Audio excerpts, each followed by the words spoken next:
Were the Rams, one of those teams pre-draft that really seemed interested in Josh? Yeah, they had Josh out for a visit.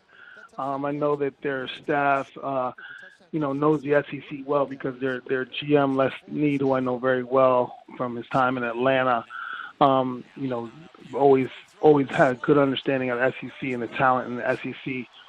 And I just think, what I've told teams, and I think people need to know in Los Angeles, is that when you look at this draft, you're looking at, one of the most productive receivers in the SEC, and then among Texas A&M, if you look at all the other quarterbacks coming out in this draft, I should say receivers coming out in this draft, unfortunately, Josh's quarterback had a lot of injuries, and I think despite that, Josh, going against probably the most productive, in this draft with 29 defensive backs going, primarily many of them in the SEC, the best ones. He went against the best defenders and had probably the most production. Then after that, he went to the Senior Bowl and dominated. So the fact that he was still there in the fourth round was, surprising to me.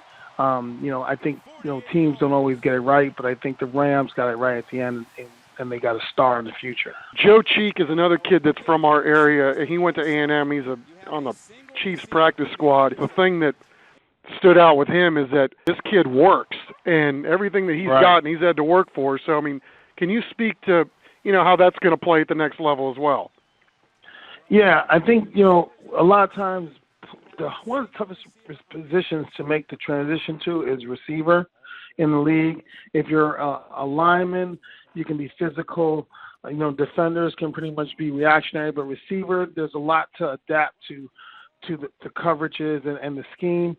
But I think Josh has coming from a junior college, having to learn a new system, always being counted out as an underdog from the time he's been in, to even now, having a little chip on his shoulder and not being drafted as high as we would have all loved. I think he's going to come in and just be a worker. He's one of those people who's going to do everything that you ask him to do. You're not going to have any problems. He's actually got a little bit of that California cool because he's so laid back and things don't bother him, where LA is going to be the perfect city for him.